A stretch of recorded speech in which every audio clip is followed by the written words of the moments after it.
Who here has felt unmotivated during the pandemic? Who here has put nutrition and health on the back burner but really want to make it a priority again because you just feel better when you do? If you answered yes to those questions, then this video is definitely for you. I know that this pandemic really sucks for our mental health, for our normal routines.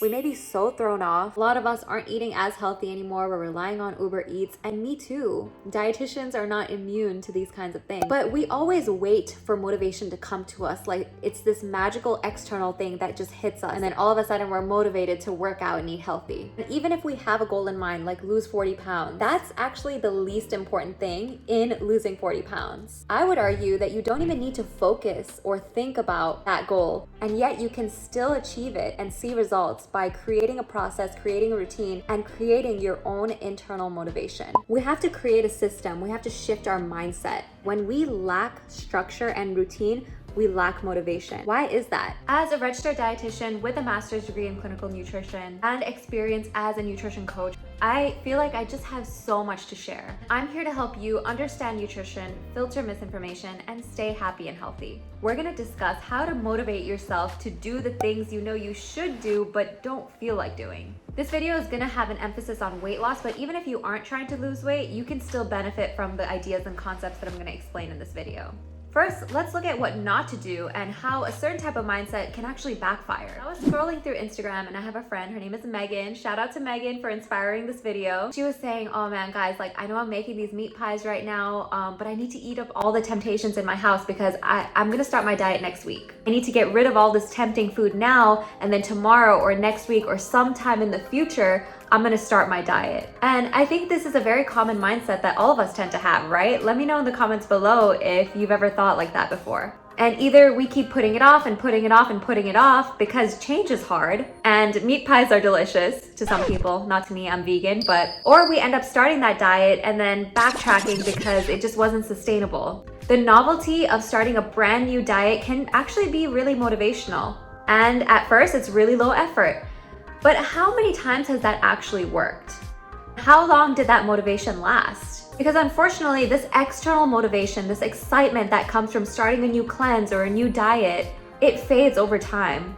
And if you find yourself in that boat where you get this external boost of motivation that eventually fades over time and then you're back to square one, you might resonate with some of these reasons about why that might be happening. There are lots of different diets out there and they all have their pros and cons. For example, intermittent fasting can feel a bit restrictive. For some people, it can be difficult to stick to a certain eating window and then fast for a certain period of time every single day. You might find that you're constantly feeling hungry and you're forcing your body to go against its natural hunger signals, which for some people can actually lead to an eating disorder. An alternative to intermittent fasting that might be a little bit more flexible for some people is to have a cutoff time for food at night.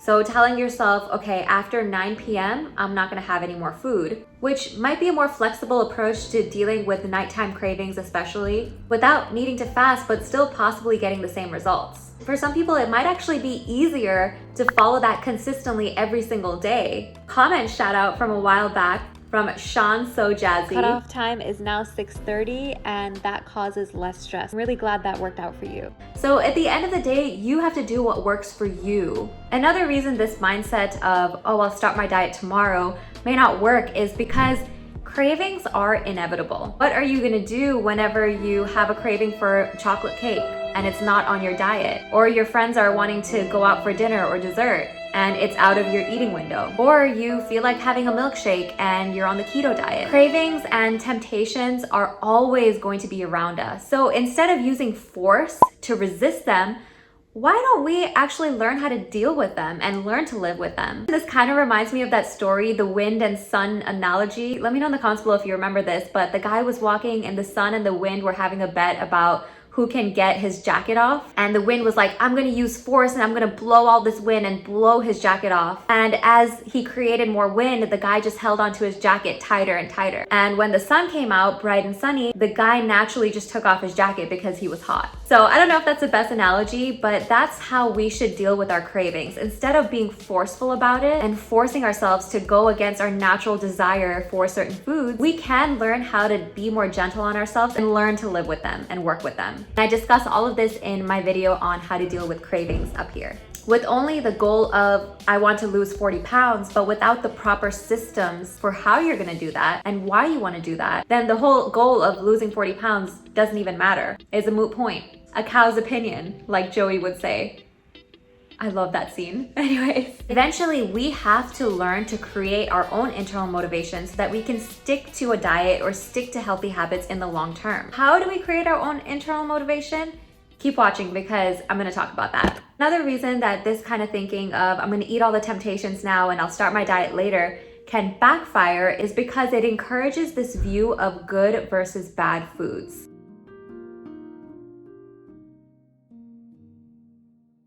This is a very black and white mindset, and it can backfire on us because we can feel like a bit of a failure or judge ourselves, feel disappointed in ourselves if we eat these bad foods. Whether we realize we're doing that and criticizing ourselves internally or not, if we feel this way constantly about ourselves, if we feel like we are constantly failing, like we are constantly criticizing and judging ourselves, it can create a lot of stress in our body. And we know that chronic stress is not good for us. It raises our cortisol, which is the fat storage hormone. It increases our risk for diabetes and high blood pressure. So when we're talking about losing weight, creating healthy habits, we also have to consider stress and how that can affect our body, which is one reason why this black and white thinking of good and bad foods can backfire. Another reason this thinking of good and bad foods can backfire is because it can make us feel more obsessed with these so-called bad foods.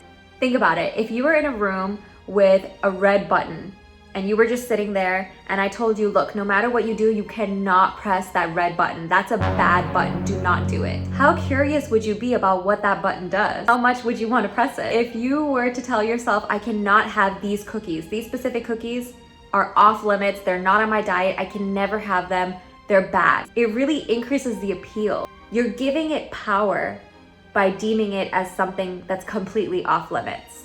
You're saying that this food is so powerful over you because you just cannot control yourself around it. How do we fix all this? How do we turn our dreams into plans? And it can sound very simple, but it's not easy.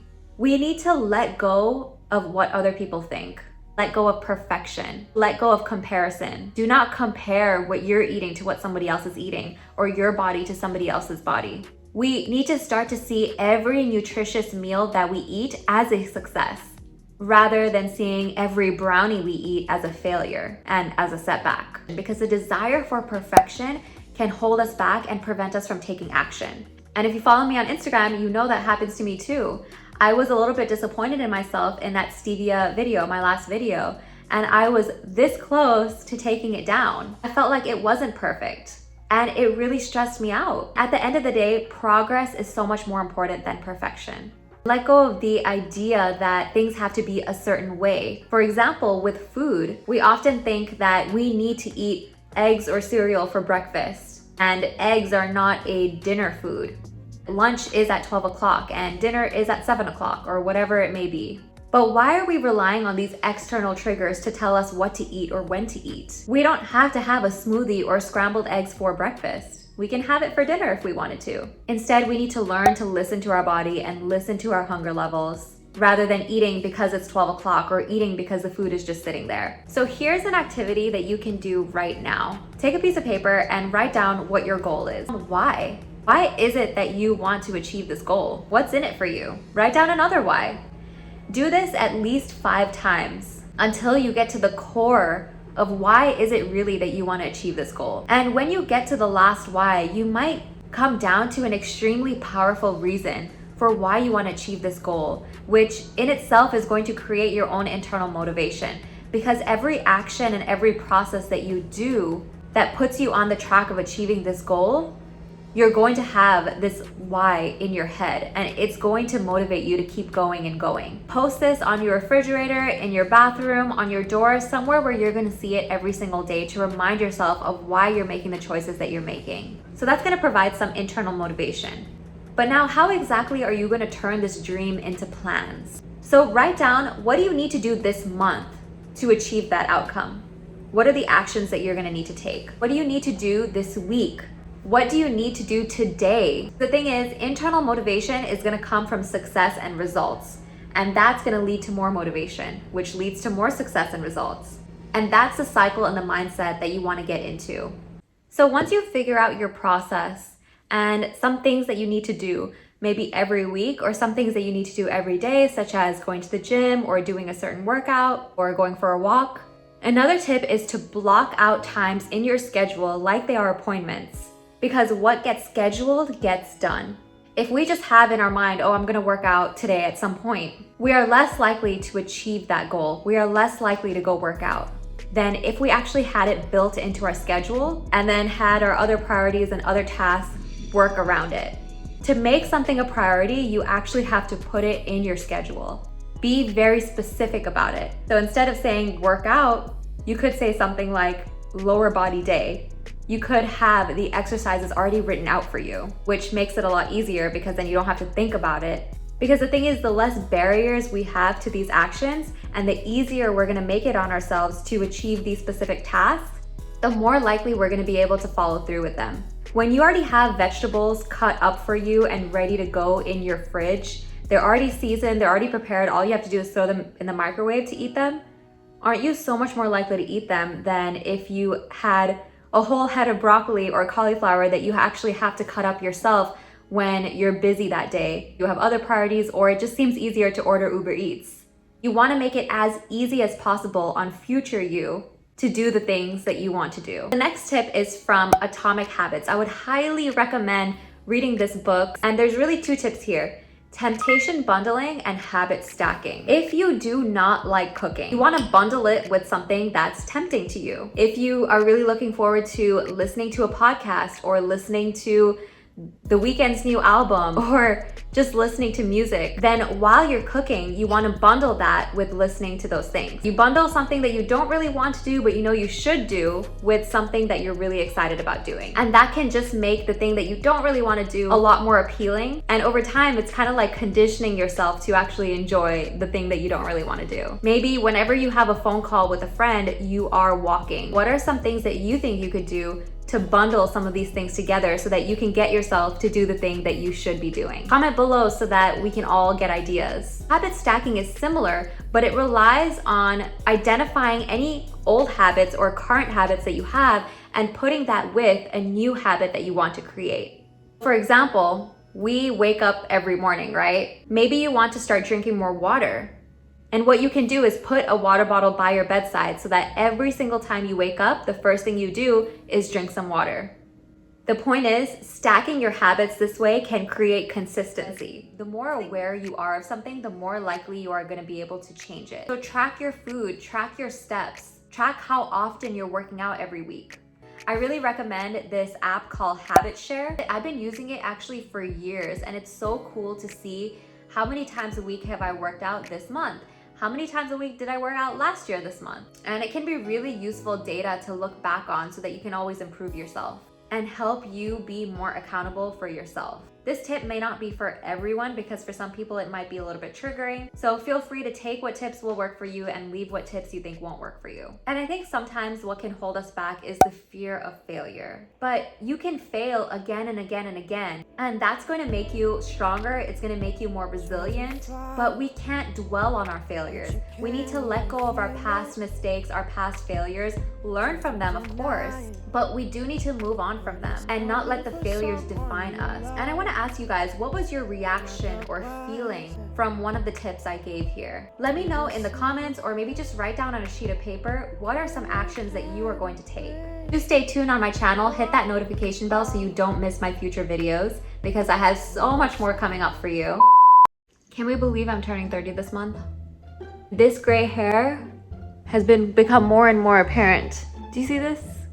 I made cold brew coffee in my French press this morning. Well, I made it last night. So easy. You just put the coffee grounds, filtered water, and then put it in the fridge. And then in the morning, you have cold brew. Did you guys know that? I didn't know that. In my video on how to deal with cravings up here.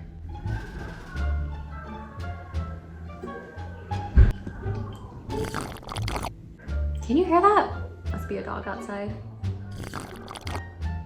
I get so sad when my coffee gets lower and lower and lower. I limit myself to 1 coffee a day, so I like to savor it until the last sip. Anyone else do that? got it, but you can't even feel it. Try to deny it, but it's coming from someone you love, not the one.